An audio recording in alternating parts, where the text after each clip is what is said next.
मैं धरती पर चलना चाहता हूँ। मेरा हवा में तैरने का कोई इरादा नहीं है। हठ योग के मार्ग पर चलने वाले कुछ लोग आमतौर पर ऐसे कारनामे करते हैं। कुछ अभ्यास हैं, कुछ क्रियाएं हैं जिनसे आप ग्रेविटी के लिए कम उपलब्ध हो सकते हैं।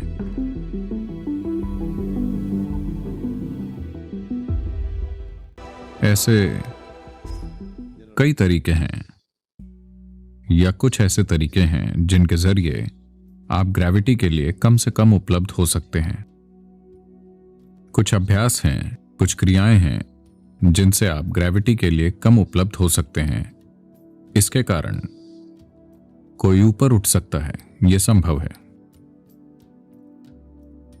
या जब आपकी कुंडलिनी जबरदस्त बल के साथ उठती है तो व्यक्ति भले ही ऊपर न उठे, लेकिन आप देख सकते हैं कि व्यक्ति का शरीर अपने आप ऊपर उछलता और गिरता है, उछलता और गिरता है। वो वहां टिका नहीं रहता, लेकिन उछलता और गिरता है, उछलता और गिरता है। अगर आप थोड़ी कोशिश करें, वो बिना कोशिश के हो रहा है, लेकिन अगर आप थोड़ी कोशिश करें, थोड़ी कोशिश से जब ऊर्जा ज्यादा होती है तो ऐसा होता है। आपने सुना होगा, आपने मायम्मा के बारे में सुना है? तमिलनाडु की महिला संत मायम्मा, आपने उनके बारे में सुना है? कोई नहीं जानता था कि वो कहां से आई थी, लेकिन ऐसा लगता था, उनके नाक नक्श से ऐसा लगता था कि वो नेपाली होंगी। लेकिन वो कभी बोलती नहीं थी। वो कन्याकुमारी में थी, दक्षिण भारत के सिरे पर। उनके दोस्त हमेशा कुत्ते होते थे। कुत्तों का पूरा दल उनके पीछे पीछे चलता था। वो इन कुत्तों के साथ इतनी जुड़ी थीं कि वो होटलों से उनके लिए खाना चुराती थीं। आप जानते हैं, इन छोटे होटलों में वो वड़ा और बाकी चीजें रखते हैं। वो बस जाकर उसे झपट लेती और अपने कुत्तों को डाल देती। तो कई बार लोगों ने उनके साथ मारपीट भी की। लोग उन्हें पीटते, उन पर पत्थर फेंकते, क्योंकि वो हर किसी से खाना झपट कर उसे कुत्तों को खिला देती थी। वो कभी बोलती नहीं थी। फिर लोगों ने पाया, कई बार जब लोग जाकर उन्हें देखते थे, वो समुद्र की लहरों के ऊपर तैर रही होती थी। वो बस इस तरह बैठती और तैरने लगती। तो उसके कारण लोगों ने उन्हें परेशान करना छोड़ दिया। हाँ, वो अपना खाना बचाकर रखते थे, लेकिन वो किसी तरह से उनके साथ मारपीट नहीं करते थे, क्योंकि उन्होंने उन्हें समुद्र पर तैरते देखा। कई तरीके हैं जिनसे आप ग्रेविटी के असर के प्रति कम उपलब्ध बन सकते हैं। क्या मैं ऐसा कर सकता हूं? मैं धरती पर चलना चाहता हूं।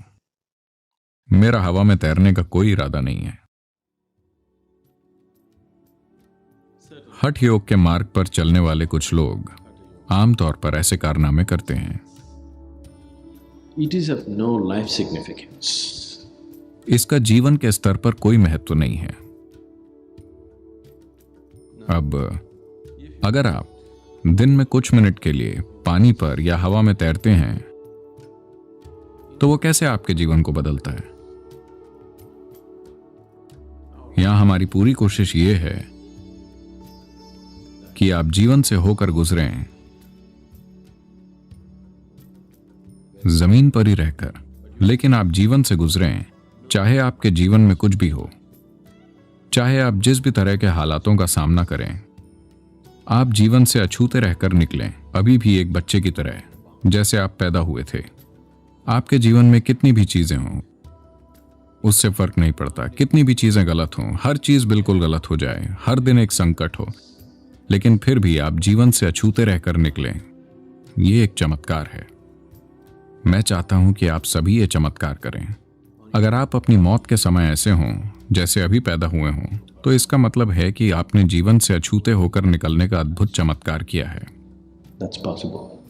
यह संभव है। तो हम उस चमत्कार को करना चाहते हैं।